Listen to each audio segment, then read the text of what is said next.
के हम कल वाला रिकैप कर लेते हैं, ठीक है। ओके, तो सब ध्यान से सुनिएगा, अटेंटिव रहिएगा, because we are now going to start. And कोई भी सवाल होते हैं तो मेक श्योर टू आस्क।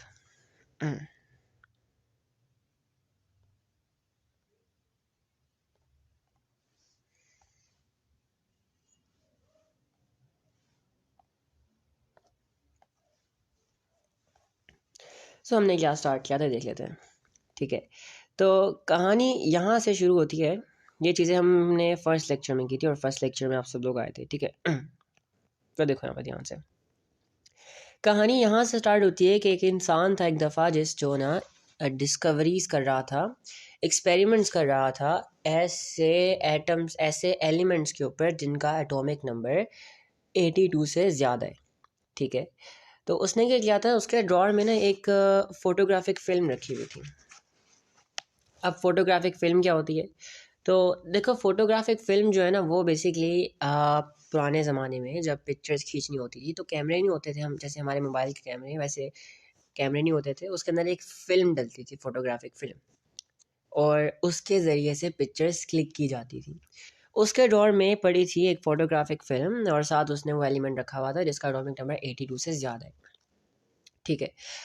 अब जब फ़ोटो शूट करने के लिए, मतलब पिक्चर खींचने के लिए फ़ोटोग्राफिक फ़िल्म लेके गया ना, तो उसने देखा उसके ऊपर डार्क स्पॉट्स बने हुए हैं, किसी चीज़ के धब्बे पड़े हुए हैं।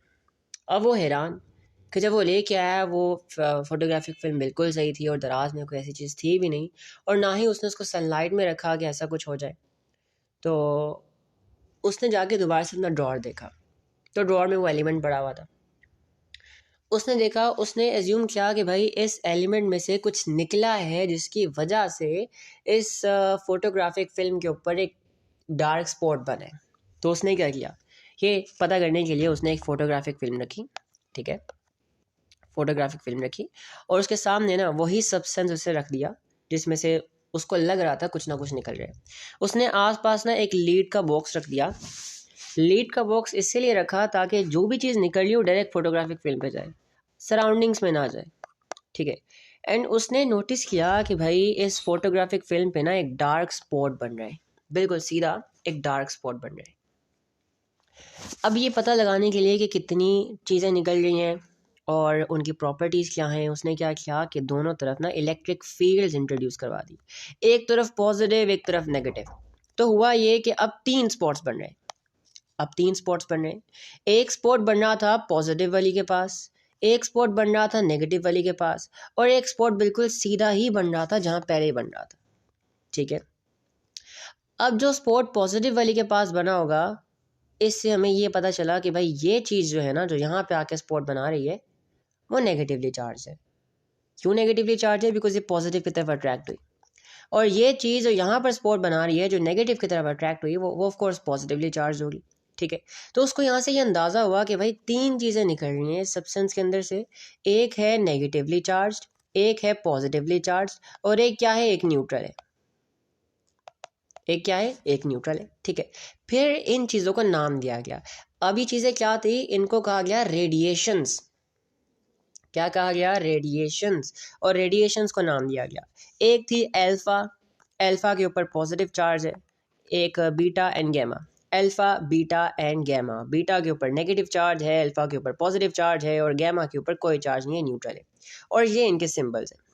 अल्फ़ा हम इस तरह क्रॉस से बनाते हैं, बीटा की वजह से एक टांग लंबी कर देते हैं, और गैमा को हम इस तरह आर की तरह बनाते हैं लेकिन हाफ आर बनाते हैं, ठीक है। अच्छा, अब यहाँ से ना रेडियो एक्टिविटी का कॉन्सेप्ट डिस्कवर हुआ।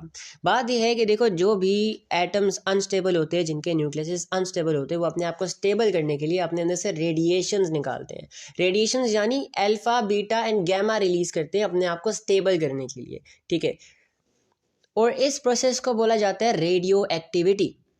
जो अनस्टेबल न्यूक्लियस होते हैं वो अपने अंदर से रेडिएशंस निकालते हैं to make them stable, and this process is known as radioactivity, ठीक है।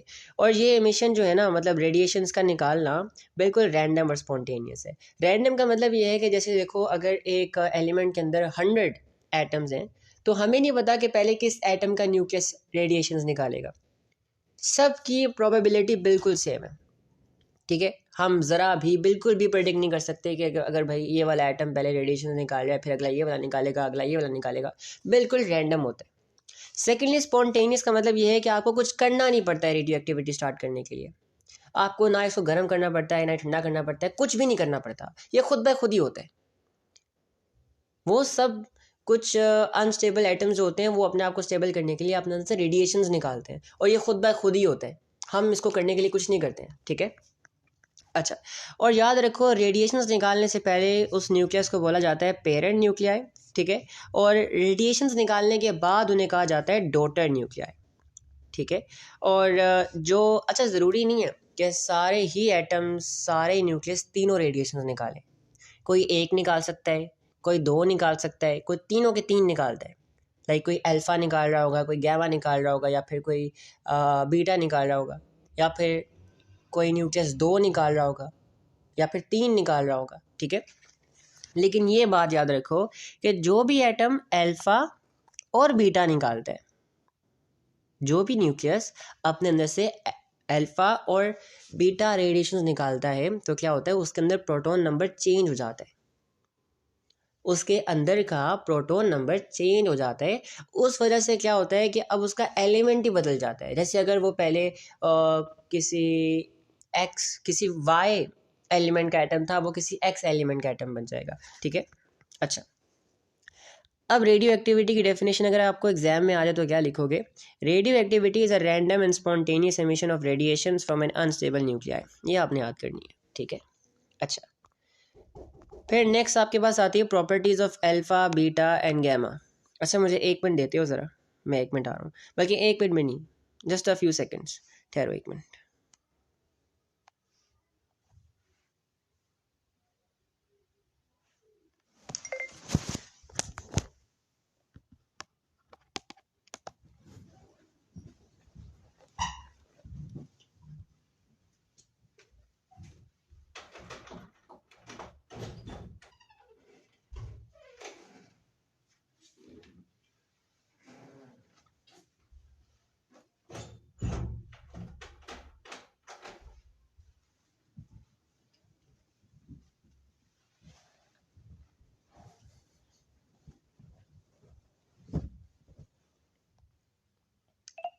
Okay, I hope you guys can hear me. Let's continue.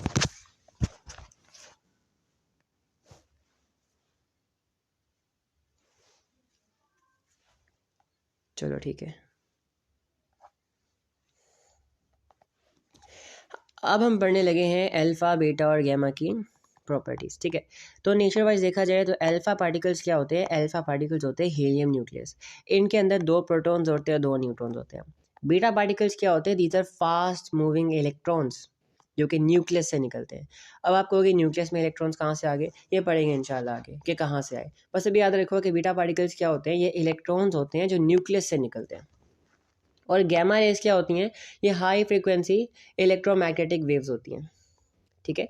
Just like light, infrared rays, ultraviolet rays, X rays, बिल्कुल इस तरह से gamma race क्या होती हैं? High frequency electromagnetic waves, ठीक है।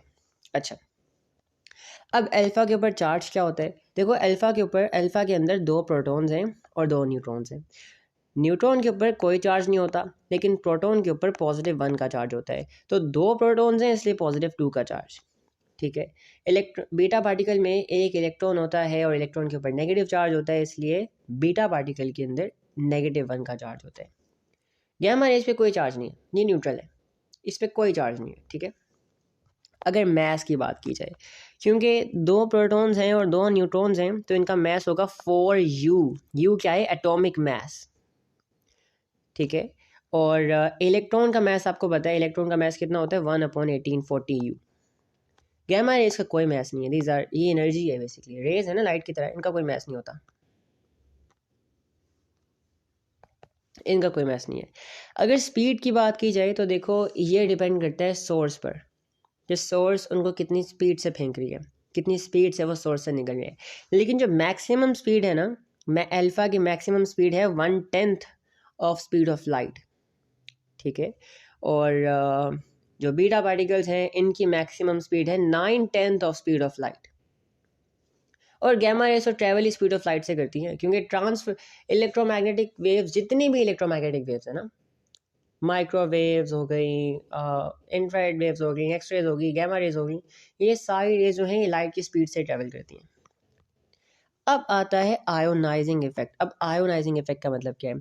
Do we need to remember the values for speed? नहीं, रिमेंबर नहीं करनी, बस ये याद रखो 1/10 of speed of light, 9/10 of speed of light and speed of light, बस ये याद नहीं करनी है, सब पूछा नहीं जाएगा, लेकिन वैसे जनरल नॉलेज के लिए है कि इनकी मैक्सिमम स्पीड जो ये रीच कर सकते हैं वो ये है। वैसे तो सोर्स पे डिपेंड करता है। अच्छा, अब आयोनाइजिंग इफेक्ट का मतलब क्या है? तो देखो मेरी बात सुनो, जब अल्फा बीटा या गैमा हवा में सफ़र करेंगे ना, तो हवा के मॉलिक्यूल्स के अंदर जो इलेक्ट्रॉन्स होंगे उनके साथ टकराएंगे, और जब टकराएंगे ना तो उनको बाहर निकाल देंगे। ठीक है, जैसे यहाँ पर ही देखो, ये आपके पास एक अल्फा पार्टिकल, तो जब ये हवा के अंदर मूव करेगा ना, ये हवा के मॉलिक्यूल्स जो होते हैं उनके इलेक्ट्रॉन से टकराएगा और उनको बाहर निकाल देगा। अब वो इलेक्ट्रॉन जो निकले होंगे या तो वो इसके अंदर घुस जाएंगे, या तो वो अल्फा पार्टिकल के अंदर घुस जाएंगे, या फिर वो किसी और एटम के अंदर घुस जाएंगे। तो जो इलेक्ट्रॉन लूज करेगा उसके ऊपर पॉजिटिव चार्ज आ जाएगा, और जो गेन करेगा उसके ऊपर नेगेटिव चार्ज आ जाएगा। इसे कहते हैं आयंस बन जाते हैं, ये आयंस बन जाते हैं बिकॉज इनके ऊपर चार्ज आ जाता है। ठीक है, एटम्स के ऊपर जब चार्ज आ जाता है तो उन्हें हम आयंस कहते हैं, पॉजिटिव और नेगेटिव आयंस बनते हैं। अब जब हवा में सफ़र करते हुए आयंस बनाना, इन्हें कहा जाता है आयोनाइजिंग इफेक्ट। अल्फा का आयोनाइजिंग इफेक्ट सबसे ज़्यादा है। ठीक है, क्यों? क्योंकि जब ये हवा में सफ़र करेगा तो ये इलेक्ट्रॉन को जब टकराएगा इलेक्ट्रॉन्स के साथ तो उनको निकाल देगा बाहर, या तो उनके अपने अंदर ले लेगा, या वो किसी और के अंदर घुस जाएंगे और आयंस बन जाएंगे।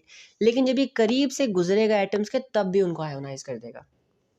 इसके ऊपर +2 का चार्ज होता है, तो जब ये गुजरता है ना हवा से, तो इलेक्ट्रॉन्स को अपनी तरफ अट्रैक्ट करता है। ठीक है, और इलेक्ट्रॉन जो है वो शेल से निकल के इसकी तरफ अट्रैक्ट होता है, या तो इसके अंदर घुस जाते हैं या वो किसी और के अंदर घुस जाते हैं। तो इन बहुत केसेस क्या होता है कि आपका जो अल्फा पार्टिकल है वो क्या करता है? आयोनाइज करता है। ठीक है, अब देखो अल्फा पार्टिकल जो है वो सबसे ज़्यादा आयोनाइजिंग है। अगर ये हवा में ट्रेवल करेगा तो सबसे ज़्यादा आयंस बनाएगा। उसके कुछ रीजन है। पहला रीज़न ये है कि भाई ये स्लोली ट्रैवल करता है, इसीलिए ज़्यादा एटम्स के ऊपर फोर्स लगा सकता है, ज़्यादा इलेक्ट्रॉन्स को अपनी तरफ अट्रैक्ट कर सकता है और ज़्यादा इलेक्ट्रॉन्स को नॉक डाउन कर सकता है, अपने शेल से निकाल सकते हैं। दूसरा रीज़न ये है कि इसके ऊपर चार्ज ज़्यादा है, +2 का चार्ज है। ठीक है, अगर हम बात करें इलेक्ट्रॉन्स की, बीटा पार्टिकल्स की, तो दे आर मीडियम आयोनाइजिंग, ज़्यादा नहीं होते, मीडियम आयोनाइजिंग है। जब ये भी पास से गुजरते हैं तो आयोनाइज तो करते हैं, लेकिन अल्फा जितना नहीं करते, कम करते हैं, क्योंकि इनके ऊपर चार्ज भी कम है, इसका मास भी कम है, इसलिए तेज़ मूव करता है। ठीक है, और अगर बात की जाए गैमा वेव्स की, तो दे आर लीस्ट आयोनाइजिंग। अब why they are least ionising? Because इनके अंदर कोई मास ही नहीं है। दूसरी बात ये बहुत स्पीड से ट्रैवल करती है, लाइट की स्पीड से, और दूसरी बात ये इसका कोई चार्ज ही नहीं है। तो अगर ये किसी एटम के करीब से गुजरता है तो उसको आयोनाइज नहीं करेगा। जब तक इलेक्ट्रॉन को टक्कर मार के बाहर नहीं निकालेगा तब तक किसी एटम को आयोनाइज नहीं कर सकता ये, तो इसलिए लीस्ट आयोनाइजिंग है ये। फिर अगर बात की जाए रेंज की, तो आपका जो अल्फा पार्टिकल है वो 3 से 5 सेंटीमीटर्स तक मूव कर सकता है बस, क्योंकि ये बहुत भारी होता है। इसका 4U मतलब 4 एटॉमिक मास होता है, और दूसरा जो है ये बहुत जल्दी अपनी एनर्जी लॉस कर देता है, बिकॉज ये बहुत ज़्यादा आयोनाइजिंग होता है। अगर बात की जाए अल्फा पार्टिकल, बीटा पार्टिकल की, तो इनकी रेंज होती है 1 से 2 मीटर्स हवा के अंदर, और जो गैमा रेज होती है इनकी बहुत ज़्यादा होती है, बहुत ज़्यादा होती है, बहुत दूर तक जा सकते हैं। अगर बात करें पेनेट्रेटिंग पावर, पेनेट्रेट का मतलब है चीज़ों के आर पार जाना, तो बीटा अल्फा जो है दे आर लीस्ट पेनेट्रेटिंग। इनको कंप्लीटली रोकने के लिए आपको सिर्फ एक शीट ऑफ पेपर चाहिए बस। अगर बात की जाए बीटा पार्टिकल्स की, तो दे आर मीडियम पेनेट्रेटिंग, ये पेपर को पास कर देंगे, थिन प्लास्टिक को पास कर देंगे, लेकिन इनको कंप्लीटली रोकने के लिए you need an aluminium sheet of few millimetres. मैंने कल सेंटीमीटर्स कहा था, उसके लिए सॉरी, गलती हो गई थी। फ्यू मिलीमीटर्स की आपको एल्यूमिनियम की शीट चाहिए इनको कंप्लीटली रोकने के लिए। और अगर बात करें गैमा रेज की, तो ये सबसे ज़्यादा पेनेट्रेटिंग है, ये हर चीज़ को पार कर जाती है। इनको कंप्लीटली नहीं रोका जा सकता, लेकिन मोस्टली मतलब 99% रोकने के लिए हम क्या करते हैं कि 5 से 10 सेंटीमीटर मोटी लीड की शीट लगाते हैं। मैं यहाँ लिखना भूल गया, लीड, LEAD, लीड की शीट, ठीक है। अच्छा, फिर आगे चलते हुए अब आता है डिफ्लेक्शन। हमने इलेक्ट्रोमैग्नेटिक वेव्स में पढ़ा था, इलेक्ट्रोमैग्नेटिज्म के चैप्टर में पढ़ा था कि when ever a charge moves in a magnetic field it experiences a force, right. तो अल्फा पार्टिकल्स भी चार्जेस हैं, राइट, इनके ऊपर पॉजिटिव चार्ज है। बीटा भी चार्ज है, वो इलेक्ट्रॉन्स हैं, उनके ऊपर नेगेटिव चार्ज है। तो अगर अल्फा और बीटा को आप मैग्नेटिक फील्ड में मूव करवाते हो तो they will experience a force, ठीक है। गैमा के ऊपर कोई फोर्स है क्योंकि गैमा के ऊपर कोई चार्ज नहीं है, गैमा सीधा निकल जाएगा। अच्छा, बात यह डिफ्लेक्शन का मतलब है कि फोर्स लगेगी तो ये अपनी डायरेक्शन चेंज करेंगे, राइट, ये डिफ्लेक्ट होंगे। तो सबसे ज़्यादा डिफ्लेक्ट होगा बीटा पार्टिकल, अल्फा कम होगा। अब ऐसा क्यों है तो दोनों चार्जेस ही, एक पे पॉजिटिव है एक पे नेगेटिव है, बात मैथ्स की है। अब आप खुद सोचो कि भाई अगर आपने एक गाड़ी को टर्न करवाना है हाथों से तो कितना मुश्किल काम है, और वहीं पे आपने एक बाइक को टर्न करवाना है हाथों से तो कितना आसान काम है। तो मामला सारा मैथ्स का है, ठीक है। जो अल्फा पार्टिकल है वो भारी है, वो कम डिफ्लेक्ट करेगा, और बीटा हल्का है, वो ज़्यादा डिफ्लेक्ट करेगा। अब डिफ्लेक्शन से मतलब क्या, ये देखो यहाँ पे, यहाँ देखते हैं। तो अज्यूम करो कि यहाँ पे आपके पास क्या है, एक beam of positively charge particles, और ये क्या है, ये अल्फा पार्टिकल्स है। क्या है, अल्फा पार्टिकल्स है, ठीक है। अब यहाँ पे आपको दिया गया है मैग्नेटिक फील्ड, मैग्नेटिक फील्ड है out of the page. Dot का मतलब क्या होता है, डॉट का मतलब क्या होता है, डॉट का मतलब होता है आपकी मैग्नेटिक फील्ड जो है वो क्या है, आउट ऑफ द पेज, ठीक है। और आपके beam of positively charge particles कहाँ मूव करें, इस तरफ मूव करें। फोर्स की डायरेक्शन निकालनी है, use your left hand rule. जो फोर्स मैग्नेटिक फील्ड लगाएगा वो निकालने के लिए क्या यूज़ करोगे, left hand Fleming rule. Nozzle वाली गन डालो जस्ट लाइक दिस, ठीक है। अच्छा, अब आपके फर्स्ट फिंगर जो है आपके फेस की तरफ होनी चाहिए, फर्स्ट फिंगर फेस की तरफ हो। ये मिडिल फिंगर गलत है, मिडिल फिंगर आपकी यहाँ होनी चाहिए, मिडिल फिंगर आपकी इस तरफ होनी चाहिए। आपका थंब डाउनवर्ड्स पॉइंट करेगा, कहाँ पॉइंट करेगा थंब आपका, आपका थंब डाउनवर्ड्स पॉइंट करेगा। तो आपकी जो ये बीम ऑफ अल्फा पार्टिकल्स हैं ये नीचे की तरफ डिफ्लेक्ट करेंगी, समथिंग लाइक दिस, ये कम डिफ्लेक्ट करेंगी। अच्छा, मैं कहता हूँ beam of electrons, beam of negatively charge particles, beam of beta particles, beam of beta particles, ठीक है। यहाँ पे है आपके पास बीम ऑफ बीटा पार्टिकल्स, यहाँ से निकल रही है और यहाँ पे रीच कर रही है, ठीक हो गया। अब ये किस तरफ डिफ्लेक्ट होगी, पहले ही देखो इसके ऊपर चार्ज कौन सा है, यहाँ पे चार्ज है नेगेटिव, क्या चार्ज है, नेगेटिव चार्ज है। यहाँ पे एक एडिशनल सब्जेक्ट, एक एडिशनल स्टेप होगा, ठीक है। पहले देखते हैं कि फोर्स किस डायरेक्शन में लगेगी। तो by using left hand Fleming rule, आपके फर्स्ट फिंगर कहाँ पे आ रही है, आपके फेस की तरफ, ठीक है। और आपकी जो मिडिल फिंगर है वो आएगी कहाँ पे, जहाँ पे इलेक्ट्रॉन्स मूव कर रहे हैं, इस डायरेक्शन में। आपका थंब डाउनवर्ड्स पॉइंट करेगा। In case of negatively charge particles आप क्या करते हो, फोर्स की डायरेक्शन को रिवर्स कर देते हो। क्या करते हो, फोर्स की डायरेक्शन को रिवर्स कर देते हो। तो अगर डाउनवर्ड फोर्स लगनी थी, अब इसके ऊपर अपवर्ड फोर्स लगेगी। अब फ़र्क चेक करना, ये सवाल बहुत आया हुआ है कि भाई बताओ ये अल्फा है कि बीटा है। फ़र्क देखना, अल्फा पार्टिकल्स जो, बीटा पार्टिकल जो है ज़्यादा डिफ्लेक्ट करेंगे। देखो अगर आपने नोटिस किया हो, अल्फा कम डिफ्लेक्ट हुआ, बीटा ज़्यादा डिफ्लेक्ट हुआ। रीज़न क्या है, रीज़न ये है कि जो बीटा है वो हल्का है, उसको खींचना आसान है, लेकिन अल्फा भारी है, उसको खींचना मुश्किल है। अच्छा, अब यहाँ पर बताओ मुझे, मैं आपको पहले बना के देता हूँ, ठहरो ज़रा। बीम ऑफ अल्फा पार्टिकल्स,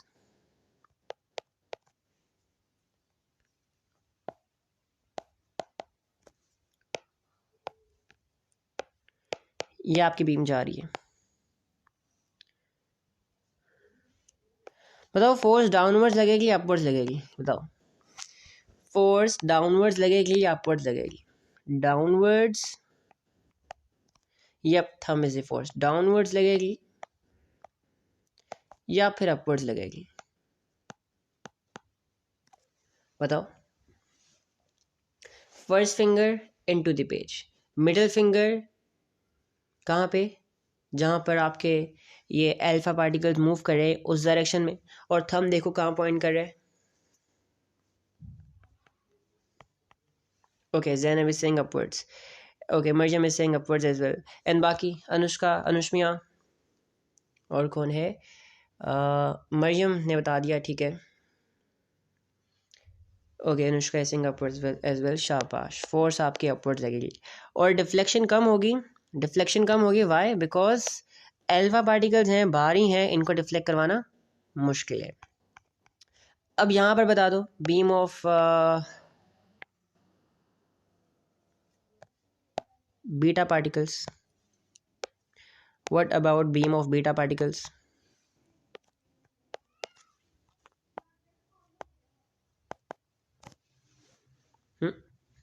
ये कहाँ डिफ्लेक्ट करेंगे।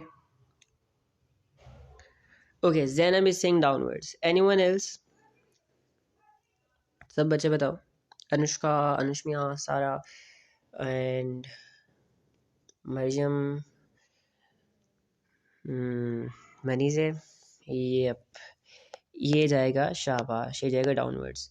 वैसे फोर्स अपवर्ड लगेगी, लेकिन एडिशनल सब्जेक्ट एक एडिशनल स्टेप होगा जिसमें हम फोर्स को रिवर्स कर देंगे। अगर नेगेटिवली चार्ज है तो बीटा पार्टिकल्स क्या है, इलेक्ट्रॉन्स हैं, दे आर नेगेटिवली चार्ज, बिल्कुल। तो ये रहा, ऐसे सवाल आते हैं और हम भी करेंगे भी, और ये ज़्यादा डिफ्लेक्ट होगा, याद रखना, ये ज़्यादा डिफ्लेक्ट होगा कुछ इस तरह से, देखो ये ज़्यादा डिफ्लेक्ट हो रहे हैं, ठीक है। अब आ जाओ डिटेक्शन ऑफ रेडिएशंस, देखो रेडिएशंस को डिटेक्ट करने के सेवरल वेज हैं, बट कुछ है इनमें से फोटोग्राफिक फिल्म। अगर आपने रेडिएशन डिटेक्ट करना है तो आप उस सब्सटेंस को जिस पर आपको शक है रेडियो एक्टिव है, फोटोग्राफिक फिल्म के आगे रखो, अगर डार्क स्पॉट बन रहा है मतलब वो रेडियो एक्टिव है। फ्लोरोसेंट स्क्रीन, हमने CRO में पढ़ा था कि फ्लोरोसेंट स्क्रीन एक ऐसे मटेरियल से बना होता है जब उसके साथ आके चार्ज पार्टिकल्स टकराते हैं तो इट ग्लोज, एक लाइट स्पॉट बनता है वहाँ पे जहाँ पर पार्टिकल जाके टकराते हैं, ठीक है। तो फ्लोरोसेंट स्क्रीन भी इस तरह से बता सकती है कि क्या ये रेडियो एक्टिव है कि नहीं। अगर रेडियो एक्टिव होगा तो अल्फा बीटा निकल के जाके टकराएंगे, और जब टकराएंगे तो एक ब्राइट स्पॉट बनेगा और आपको पता चल जाएगा कि भाई ये रेडियो एक्टिव है, ठीक है। फिर आता है क्लाउड चैम्बर, फिर आता है गीगर मिलर। हमने सबसे ज़्यादा डिटेल में पढ़ना है गीगर मिलर को, क्लाउड चैम्बर को, बस आपको ट्रेसेस पता हो, लेकिन बता देता हूँ हाउ इट वर्क्स। तो क्लाउड चैम्बर में क्या होता है, क्लाउड चैम्बर की पिक्चर याद रख लो, मुझे एग्जाम में आ गया था कि भाई बताओ how to find track using cloud chamber, cloud chamber की ड्राइंग बना के दिखाओ।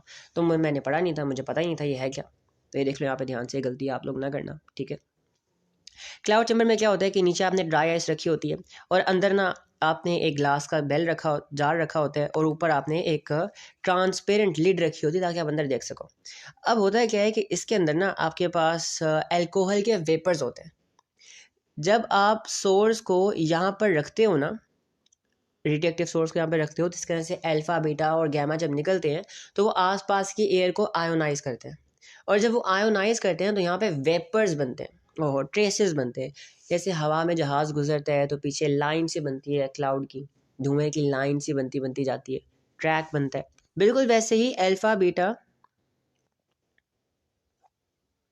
यस, ये वर्किंग किसी सिलेबस में नहीं है, ना ओ लेवल्स के ना IGCSE के, ना ओ लेवल्स के ना IGCSE के। आपको बस ये ट्रेसेस याद रखने हैं, ठीक है, आपको बस ये ट्रेसेस याद रखने हैं,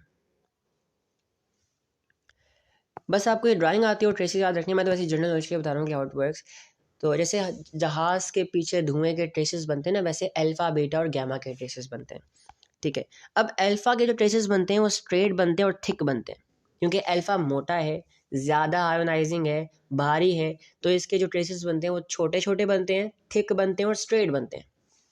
बीटा पार्टिकल जो है वो बहुत फास्टली मूविंग होता है, बहुत फास्ट मूव करता है, ठीक है।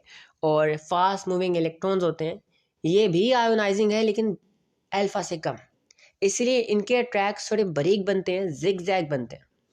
और गैमा भाई बहुत ही कम आयोनाइजिंग है, जब तक ये किसी एटम से टकराएगा नहीं तब तक उसे आयोनाइज नहीं करेगा। तो जहाँ पर कभी आयोनाइज करेगा वहाँ पे एक डॉट बनेगा, इस पर छोटे छोटे डॉट्स बनते हैं, बस आपने याद रखना है, दैट्स ऑल। ठीक है, फिर आता है गीगर मिलर। अभी हाउ इट वर्क्स।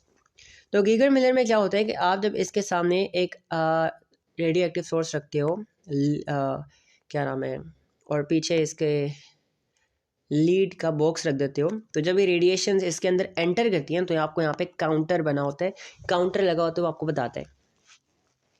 गाड़ी में बैठे होगे, गाड़ी आपको दो चीज़ें बताती है।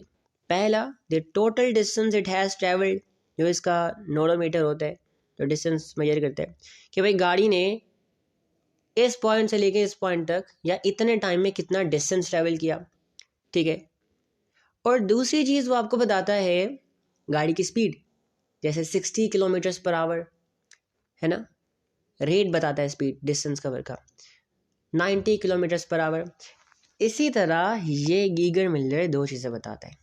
पहली, the total number of radiations that have entered the tube, कि भाई टोटल नंबर ऑफ रेडिएशंस कितनी एंटर हुई इस टाइम पीरियड में या इस टाइम पीरियड में आपसे लेके तब तक कितनी टोटल रेडिएशंस एंटर करती हैं वो बताएगा। दूसरा वो बताएगा काउंट्स पर मिनट या काउंट्स पर सेकंड, मतलब कि एक सेकंड में कितनी रेडिएशन अंदर आ रही है या फिर एक मिनट में कितनी रेडिएशन अंदर आ रही है। तो रेट बताएगा और total number of radiations that have entered वो बताएगा। ठीक है, अब ये काम कैसे करता है देख लो। तो यहाँ पे क्या होता है कि आपने ना बहुत बहुत हाई वोल्टेज लगाया होता है, 600 700 800 वोल्ट का वोल्टेज लगाया होता है। तो यहाँ पे ये आ गया आपका, ये आ गया आपका कैथोड और ये आ गया आपका एनोड। ठीक है, अब होता ये है कि सर्किट कंप्लीट नहीं होता है, सर्किट कंप्लीट नहीं होता, बीच में गैप है। बीच में क्या है, बीच में गैप है। जब आपके पास अल्फा बीटा या गैमा इसके अंदर एंटर करेंगे ना, तो वो क्या करेंगे, अपने आसपास की एयर को क्या करेंगे, आयोनाइज करेंगे। और जब आपकी एयर आयंस बनेंगी ना, तो पॉजिटिव आयन जो है वो किसके पास जाएंगे, वो एनोड के पास जाएंगे। नेगेटिव आयन जो है वो पॉजिटिव आयंस कैथोड के पास जाएंगे और नेगेटिव आयंस एनोड के पास जाएंगे। और जब ये मूव करेंगे बहुत तेज़ी से, तो ये अपने आसपास की एयर के इलेक्ट्रॉन्स के साथ टकराएंगे और उन्हें भी आयोनाइज करेंगे। ये एक चेन रिएक्शन छोटा सा होता है, उस वजह से क्या होता है, एक पल्स क्रिएट होती है। Moving charges produce electricity, right. तो एक पल्स क्रिएट होती है और उस पल्स से काउंटर जो है वो बढ़ता है। जितनी बार पल्सेस क्रिएट होंगी उतनी रेडिएशन एंटर करेंगी और काउंटर हमें बताता रहेगा भाई कि इतनी रेडिएशन से एंटर कर लिए। ठीक है, this is how your Geiger Miller tube works and how would you basically make Geiger Miller in exam. मतलब सिंबल जो होता है वो ऐसा होता है कि आप पीछे एक काउंटर बनाते हो और आगे इस तरह की एक चीज़ बना देते हो, ये आपका बन जाता है गीगर मिलर ट्यूब। ठीक है, अब हाउ टू डिटरमाइन के whether the radiations that are emitting by a source are alpha beta और गैमा, ये कैसे डिफरेंशिएट करना है, इट्स वेरी इंपॉर्टेंट। ठीक है, अब देखो बात यह है कि आपने यहाँ पे क्या किया है कि आपने गीगर मिलर ट्यूब लगा दी और यहाँ पे आपने रख दिया एक सोर्स। ये मेक श्योर करना है कि इनके दरमियान का डिस्टेंस जो है वो 2 से 3 सेंटीमीटर जो है इससे भी छोटा हो। अगर डिस्टेंस बड़ा रखोगे तो अल्फा पार्टिकल्स इसके अंदर तक नहीं पहुँच पाएंगे और वो हम यू कैन से कि पता भी नहीं कर पाएंगे निकल जाएंगे नहीं। अच्छा, पहले मैं 2 सॉल्व करूँगा, फिर आप लोग सॉल्व करना। ठीक है, तो देखो जब दरमियान में कुछ नहीं रखा हुआ था तो आपका काउंट रेट था 2000 काउंट्स पर सेकेंड, मतलब 2000 रेडिएशन अंदर एंटर हो रही है एक सेकंड के अंदर। आपने दरमियान में पेपर रख दिया, आपकी रीडिंग 2000 से 1500 पे आ गई। रीडिंग्स क्यों डिक्रीज हुई, क्योंकि जब आपने पेपर रखा पहले क्या था, पहले जो भी सोर्सेज निकल रही थी अल्फा बीटा गैमा मुझे नहीं पता था, तो अल्फा भी पहुंच रहा होगा, बीटा भी पहुंच रहा होगा और गैमा भी पहुंच रहा होगा। लेकिन जब आपने पेपर रख दिया तो अल्फा स्टॉप हो जाएगा और अल्फा के स्टॉप होने से देखो रीडिंग में डिक्रीज आया, 500 का डिक्रीज आया, मतलब अल्फा क्या है, अल्फा प्रेजेंट है। फिर भाई आपने क्या किया, आपने एल्यूमिनियम की शीट रख दी कुछ मिलीमीटर्स की। जब आपने एल्यूमिनियम की शीट रखी तो रीडिंग 1500 से 1490 पे आ गई। 10 का डिफरेंस कुछ नहीं होता, 10 का डिफरेंस कुछ नहीं होता। तो जब आपने एल्यूमिनियम की शीट रखी तो रीडिंग जो थी वो 1500 से 1490 पे आ गई। इसका मतलब ये है कि बीटा पार्टिकल्स प्रेजेंट नहीं है। अगर बीटा पार्टिकल्स प्रेजेंट होते तो वो स्टॉप हो जाते और रीडिंग में अच्छा खासा डिक्रीज आता, लेकिन रीडिंग मोर और लेस सेम ही है। फिर जब आपने एल्यूमिनियम की शीट रखी, एल्यूमिनियम नहीं लीड की शीट रखी 10 सेंटीमीटर्स की, तो आपकी रीडिंग 50 पे आ गई। इससे हमें ये पता चला कि आपके पास गैमा भी प्रेजेंट है। फिर आगे अगली एग्जांपल में आ जाओ। यहाँ पर देखो, यहाँ पर जब सामने कुछ नहीं रखा हुआ था तो आपकी रीडिंग थी 5000 काउंट्स पर सेकेंड। जैसे ही आपने पेपर रखा तो रीडिंग होगी 4999। अगर अल्फ़ा होता तो वो रुक जाता, और अगर वो रुकता तो रीडिंग में अच्छा खासा डिक्रीज़ आना चाहिए था, लेकिन कोई डिक्रीज़ आया ही नहीं, मोर और लेस सेम ही है। इसका मतलब ये अल्फ़ा प्रेजेंट नहीं है, अल्फ़ा इज़ एब्सेंट। और जब एल्यूमिनियम की शीट रखी तो फिर एल्यूमिनियम किसको रोकता है? एल्यूमिनियम कंप्लीटली रोक लेता है बीटा पार्टिकल्स को। और देखो अच्छा खासा डिक्रीज़ आया, 4999 से 1500 पे आ गया। इसका मतलब ये है कि आपके पास बीटा पार्टिकल्स प्रेजेंट हैं। और जब लीड की शीट रखी तो 50 पे आ गई, मतलब आपके पास गैमा भी प्रेजेंट है। अब ये बताओ इसमें कौन कौन सी चीज़ें प्रेजेंट है और कौन कौन सी नहीं है। अल्फा बीटा गैमा, कौन कौन सी चीज़ें प्रेजेंट हैं और कौन कौन सी नहीं है। 1 मिनट का टाइम है, टाइम स्टार्ट होता है अब।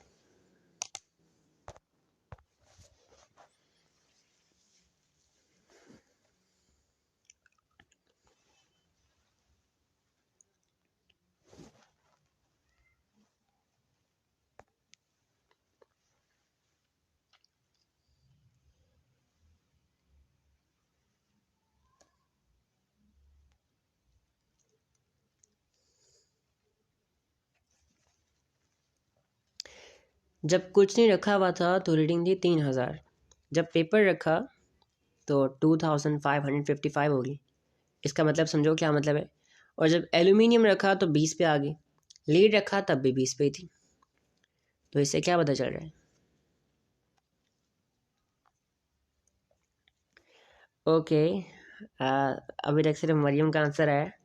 अनुष्मिया, अनुष्का, और कौन है? जैनब,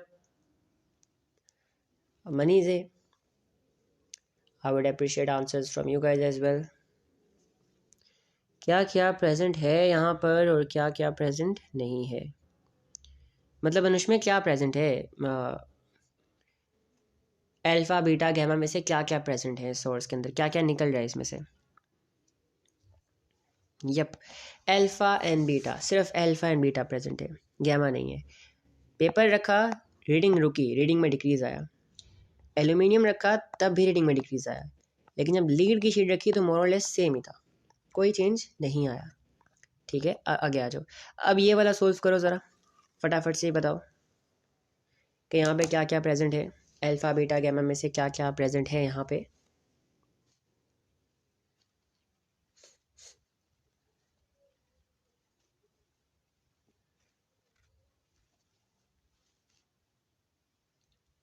ओके, मरियम कह रही है सारे प्रेजेंट है। अनुष्मा कह रही है ऑल 3। ठीक है, मनी से कह रही है ऑल, ऑलराइट। मरियम एंड और कौन रहता है? अनुष्का। वेटिंग फॉर यू बोथ्स, बताओ। सारे के सारे प्रेजेंट हैं, मुझे कैसे पता? देखो यहाँ पे आपके पास जब कुछ नहीं रखा हुआ था तो रीडिंग थी 4232। जब पेपर रखा तो रीडिंग डिक्रीज हुई, मतलब अल्फा पार्टिकल्स क्या है? प्रेजेंट है। और जब एल्यूमिनियम रखा तब भी अच्छा खासा डिक्रीज आया, मतलब बीटा पार्टिकल्स ही प्रेजेंट है। और जब लीड रखा तब भी डिक्रीज आया, मतलब क्या है कि गैमा रेस भी प्रेजेंट है। ठीक है, ओके। अब आप ये देख लो कि भाई हमेशा एंड में थोड़ी बहुत रीडिंग ज़रूर है, 50, 20, 30, है ना। अब ये रीडिंग्स कहाँ से आ रही हैं? जब हमने लीड रखी तो 99% गैमा भी रुक जाएगा, अल्फ़ा भी रुक जाएगा, बीटा भी रुक जाएगा। तो फिर ये 50 कहाँ से आ रहे हैं? ये 20 कहाँ से आ रहे हैं? ये 50 कहाँ से आ रहा है? ये कहाँ से आ रहा है? ये है बैकग्राउंड रेडिएशंस। आपको पता है हम जो खाना खाते हैं उनके अंदर से भी रेडिएशंस निकलती हैं, हम जो अपने अंदर कंज्यूम करते हैं, लेकिन वो इतनी डेंजरस नहीं होती, क्योंकि वो बहुत थोड़ी होती है। तो बैकग्राउंड रेडिएशन बेसिकली क्या है? When no source is placed in front of the GM tube, मतलब Geiger Muller, it still gives the reading. This is because of background radiations. Background radiations are radiations from the surroundings, और इनमें जो main sources हैं वो earth crust है और cosmic raise है। बस ये नाम याद कर लो, ठीक है। There is no explanation for them for you guys, ठीक है। So just memorise this names, earth crust और कॉस्मिक रेज। यहाँ तक सबको क्लियर है? जैनब, मैंने सारा रिवाइज कर लिए, हालांकि हमने आगे भी कर लिए, तो समझ आ गया सबको? जैनब, अनुष्का, अनुष्मिया एंड जो भी जो लोग हैं, मुझे बताओ। सब ने कंफर्म करना है कि यहाँ तक सबको क्लियर है? If there are any questions please make sure to ask. सब ने पूछना सवाल अगर कोई है तो।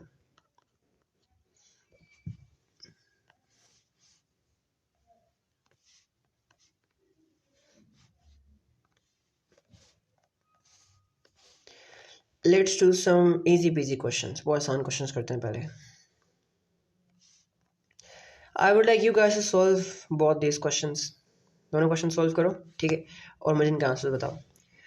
क्वेश्चन नंबर 1 का आंसर बताओ और क्वेश्चन नंबर 2 का आंसर बताओ। आपके पास 1 मिनट है सिर्फ, क्योंकि ये बहुत आसान सवाल है। 1 मिनट क्या, इनके लिए 10 सेकंड भी बहुत ज़्यादा है। तो बताओ क्वेश्चन नंबर 1 का आंसर। ओके, ज़ैनब कह रही है 1 का ए है, ठीक है, बताते जाओ बताते जाओ। मरीम कह रही है 1 का ए है और 2 का डी है। Alright alright. ज़ैनब सेइंग के भाई 2 का डी है। ओके, मनीषा इज सेइंग पहले का ए दूसरे का डी। ओके, कौन नहीं बता रहा। अनुष्का आपका रिप्लाई नहीं आ रहा, आपका जवाब नहीं आ रहा Anushka. And Mariam, okay A D, शाबाश, ठीक है, मरियम का भी आ गया। Alright, first one is A and Anushka दूसरा वाला, दूसरा वाला। ओके, तो पहले वाला देखते हैं। पहले वाला कहता है कि in the simple model of an atom x orbits around Y, कि एक्स जो है वाई के अराउंड ऑर्बिट करता है। तो हमें पता है ओके कि भाई इलेक्ट्रॉनिक शेल्स होते हैं और उसके अंदर इलेक्ट्रॉन जो है वो ऑर्बिट करते हैं किसके अराउंड, न्यूक्लियस के अराउंड। तो इलेक्ट्रॉन्स ऑर्बिट अराउंड न्यूक्लियस, है ना। तो बहुत आसान सवाल था ये, बहुत इजी सवाल था। हाय हाय। अगला सवाल देखो, यहाँ पे कह रहे हैं, यहाँ पे कह रहे हैं कि which particles are found inside the nucleus of an atom. अब न्यूक्लियस के अंदर क्या पाया जाता है। न्यूक्लियस के अंदर दो चीज़ें होती हैं, पहला होता है प्रोटॉन एंड दूसरा होता है न्यूट्रॉन, है ना। तो न्यूट्रॉन्स, इलेक्ट्रॉन्स नहीं होते हैं, गलत, ए गलत है, सी भी गलत है, प्रोटॉन्स भी होते हैं, पी भी गलत है, इलेक्ट्रॉन्स नहीं होते हैं, डी सही है, न्यूट्रॉन्स एंड प्रोटॉन्स। शाबाश, काफ़ी आसान सवाल था। अब ये वाला भी सवाल देखते हैं, ये मैं सॉल्व करता हूँ कि आप लोग सॉल्व करते हो, देखते हैं पहले कितना आसान है कि नहीं। अच्छा, ये मैं करता हूँ, ठीक है। अब वो कह रहे हैं कि which row shows the atomic structure of a neutral atom with nucleon number 9। Now you will find this questions very familiar to chemistry, because इसमें मोस्टली केमिस्ट्री के कॉन्सेप्ट्स हैं। अब वो कह रहे हैं कि भाई एक बताओ which row shows the atomic structure of a neutral atom with nucleon number 9, ठीक है। न्यूक्लियन नंबर क्या होता है ये देखो, पहले न्यूक्लियन नंबर होता है आपके पास प्रोटॉन्स प्लस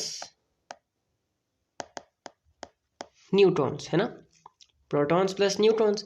तो हमें पहले देखना है कि भाई किस ऑप्शन में जो आपके प्रोटॉन्स और न्यूट्रॉन को ऐड करने के बाद 9 आ रहा है। तो ए के अंदर प्रोटॉन न्यूट्रॉन को ऐड करें तो यू गेट 9, यहाँ पर भी 9 आ रहा है, यहाँ पर भी 9 आ रहा है और यहाँ पर भी 9 आ रहा है, ठीक है। अच्छा, फिर हमने क्या देखना है, अब हम देखेंगे number of protons and number of electrons, because ये एटम इज न्यूट्रल। याद रखो, एक न्यूट्रल एटम में हमेशा number of protons are equal to electrons, number of electrons, ये बात याद रखना, ठीक है। तो यहाँ पे 5 प्रोटॉन्स है और 4 इलेक्ट्रॉन्स है, हो ही नहीं सकता। 5 प्रोटॉन्स है 5 इलेक्ट्रॉन्स है, बिल्कुल सही जवाब। इनके प्रोटॉन्स और न्यूट्रॉन्स ऐड अप होकर 9 बन रहे हैं और यहाँ पे नंबर ऑफ प्रोटॉन्स और इलेक्ट्रॉन्स भी सेम है, तो आपका आंसर क्या है, बी है यहाँ पे। ओके, अब अगला सवाल भी इसी तरह का है, वो मैं चाहूँगा कि आप लोग करो।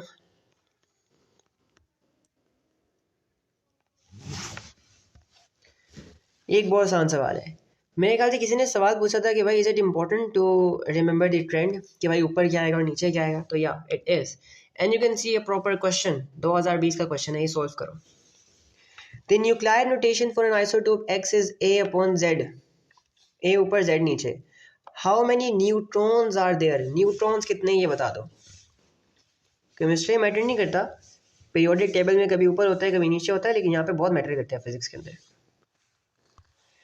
तो इसका जवाब बता दो, 4 का जवाब बता दो कि नंबर ऑफ न्यूट्रॉन्स कैसे निकालें। चलो हिंट दे देता हूँ। ओके, मरियम भी, चलो मरियम देखते हैं ऊपर वाला। ओके, अनुष्का कह रही है सी, ठीक है। ऊपर वाला जो है ये आपके पास क्या है, न्यूक्लियन नंबर, न्यूक्लियन नंबर, और नीचे वाला क्या है, प्रोटॉन नंबर। अब सोच समझ के जवाब देना। ओके, अनुष्का कह रही नहीं नहीं भी है, चलो ठीक है देखते हैं। बस 2 आंसर्स, बाकी कहाँ गए? अनुष्मिया, अनुष्का ने दे दिया है। मनीष है, जैनब, आप लोग बताओ कि व्हाट इज द आंसर यहाँ पे। तो देखो, न्यूक्लियाइड नोटेशन में क्या होता है कि ये आपका केमिकल सिंबल है, ठीक है, और ऊपर आता है आपके पास न्यूक्लियन नंबर और नीचे आता है आपके पास प्रोटॉन्स। न्यूक्लियन नंबर क्या होता है? न्यूक्लियन नंबर होता है सम ऑफ प्रोटॉन्स एंड न्यूट्रॉन्स। तो अगर आपको न्यूट्रॉन्स चाहिए तो आप इसमें से प्रोटॉन्स माइनस कर दो, ठीक है। तो ए में से, ए क्या है, न्यूक्लियन नंबर में से जेड मतलब प्रोटॉन नंबर माइनस कर दो, ए में से जेड माइनस कर दो, you will get your neutrons. तो ये बात याद रखनी है, it was important, it was an important question. चलो भाई आगे आ जाओ।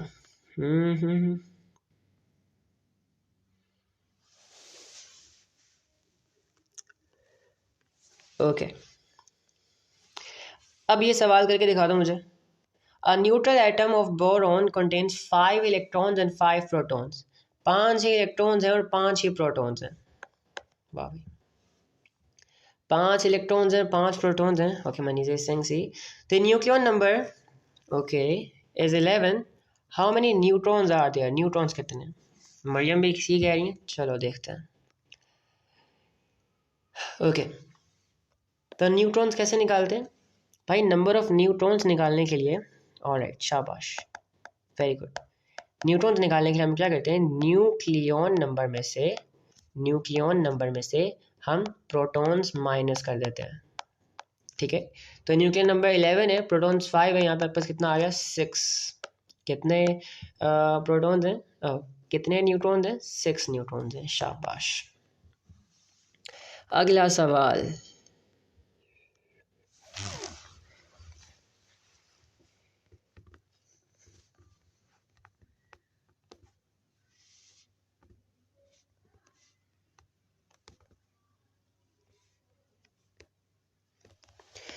इसका जवाब बताओ, बहुत आसान सवाल है। Which statement about two different isotopes of the same element is correct?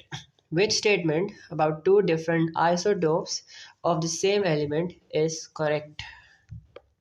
कौन सी ऑप्शन करेक्ट है भाई अबाउट आइसोटोप्स? आइसोटोप क्या होते हैं? They are atoms of same element with same proton number but different neutron number, है ना। अनुष्का कह रही है B. Okay, anyone else? Mariam, Manize, Anushka,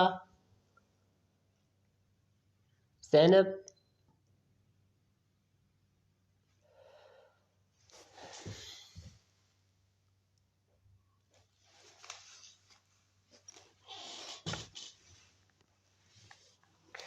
okay, Mariam भी बी कह रही है, अनुष्का भी बी कह रही है। अब दिस आंसर इज बी। देखते हैं क्यों। ए कहता है या both isotopes of same number of electrons, ठीक है। अब देखो पहली बात तो इलेक्ट्रॉन न्यूक्लियस के अंदर होते हैं, तो ये तो गलत हो गया ना। सी कहता है both isotopes have the same number of neutrons in the nucleus. Isotopes कहाँ ही होने जाता है जिनमें डिफरेंट नंबर ऑफ न्यूट्रॉन्स होते हैं, तो ये भी गलत है।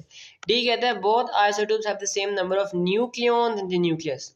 अब न्यूक्लियॉन्स तो भाई total number of protons and neutrons होते हैं, और अगर न्यूट्रॉन ही डिफरेंट होंगे तो न्यूक्लियर नंबर भी डिफरेंट होगा ऑफ कोर्स। बचा बी, और बी सही भी है कि भाई इसमें जो प्रोटॉन नंबर होते हैं वो एक्जैक्टली सेम होते हैं। डजंट मैटर आइसोटोप्स है, प्रोटॉन नंबर सेम रहेगा जब तक सेम एलिमेंट के, जब तक सेम एलिमेंट के एटम्स हैं proton number will be same. Okay, अब ये करके दिखा दो, बल्कि मैं कर लेता हूँ। चलो ये आप भी करके दिखाओ। ये 37, याद रखो ये 37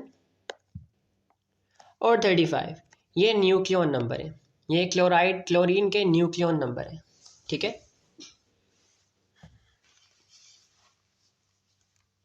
बताओ इसका आंसर। काफी आसान सवाल पूछ लिया आप लोगों से।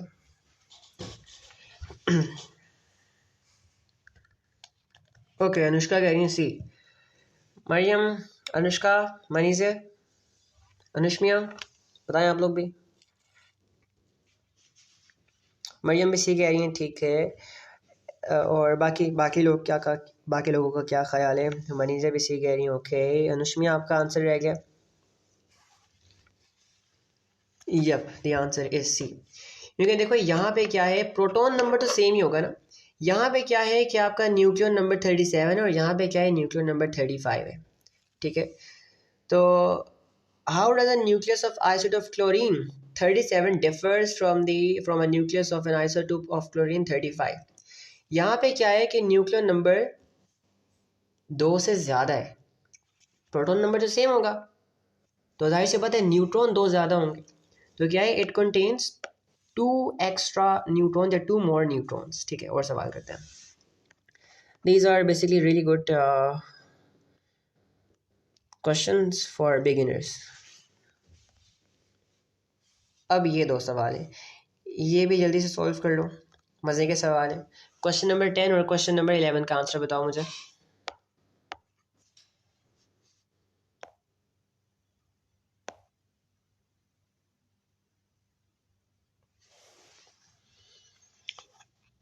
Which number is always equal to the proton number of a neutral atom of a radioactive isotope?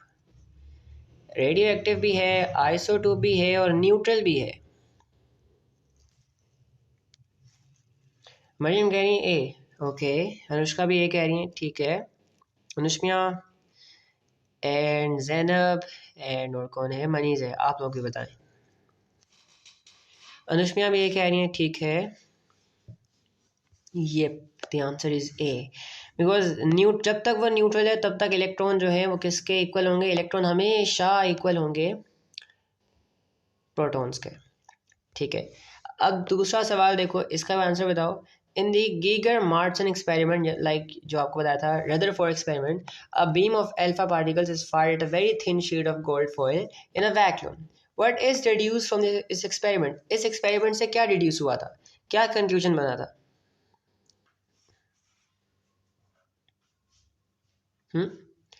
क्या कंक्लूजन बना था इस एक्सपेरिमेंट से जो हमने पढ़ा था बहुत डिटेल में?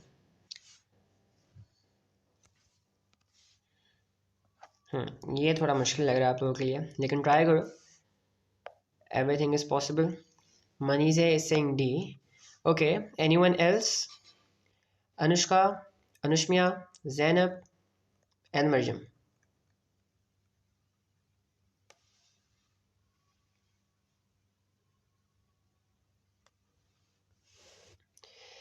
अनुष्मिया का आंसर भी डी है, चलो मरियम का भी डी है।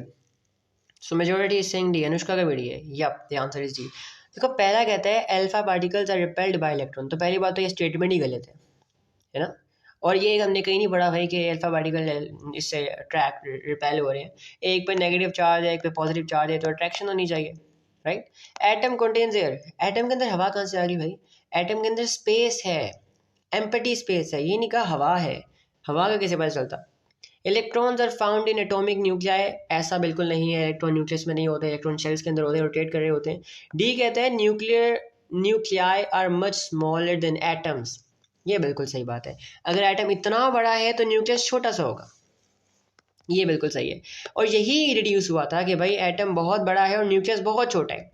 क्यों? बिकॉज आपकी सारी की सारी जो अल्फा पार्टिकल्स है वो सीधे निकल गए थे। अगर न्यूक्लियस बड़ा होता तो वो टकराते, राइट, फ्रीक्वेंटली कोलाइड करते, लेकिन वो बहुत कम कोलिजन हो रहे थे, बहुत कम डिफ्लेक्ट हो रहे थे। ठीक है, अगला देखते हैं। ओके सो अब ये वाला सवाल सॉल्व करो, इसके बाद एक और सवाल फिर छुट्टी दूंगा। ठीक है, ये क्वेश्चन सॉल्व करो, बहुत बहुत आसान सवाल है, अब तो आपको आना चाहिए। पढ़ देता हूँ आप लोगों के लिए। The radioactive isotope radium 226 ने बी शोन एज 226 ऊपर 88 नीचे। How many protons does an atom of radium contains? इतना आसान सवाल आ गया गलती से। ओके, तो Manish is saying B, Mariam is saying B, Anushka, अनुष्मिया एंड जैनब, आप लोग के रिप्लाईज आई हैं। ओके, तो मेजोरिटी सेइंग बी, शाबाश। ऊपर आता है न्यूक्लियन नंबर, नीचे आता है प्रोटॉन नंबर, साफ दिख रहा है कि आपका आंसर क्या है, आपका आंसर बी है। प्रैक्टिस के लिए काफ़ी अच्छा सवाल है। आगे आ जाओ। नेक्स्ट देखो, नेक्स्ट ये सवाल मुझे करके दिखाओ। इट्स बहुत मज़े का, बहुत बहुत बहुत इंटरेस्टिंग क्वेश्चन है ये हमने पढ़ा था। ये आप लोग खुद करो, मैं पढ़ देता हूँ सिर्फ। ये सवाल कहता है कि भाई a narrow beam of alpha particles is fired at a thin piece of gold foil. A narrow beam of alpha particles is fired at a thin piece of gold foil. What is the final direction of largest number of alpha particles? भाई largest number of alpha particles कहाँ जाएंगे? Mostly कहाँ जाएंगे? सीधा निकल जाएंगे, deflect करेंगे या बाउंस बैक करेंगे? क्या ख्याल है? Are you sure? Empty space है, ज़्यादा अल्फा पार्टिकल्स सीधे निकल जाएंगे, डिफ्लेक्ट करेंगे या बाउंस बैक करेंगे? ओके, मनीषा कह रही हैं ए। और ओके सबका आंसर चाहिए मुझे, देखते हैं। अनुष्का भी ये कह रही है, अनुष्मिया, जैनब, आप लोगों का रिप्लाई नहीं आ रहा।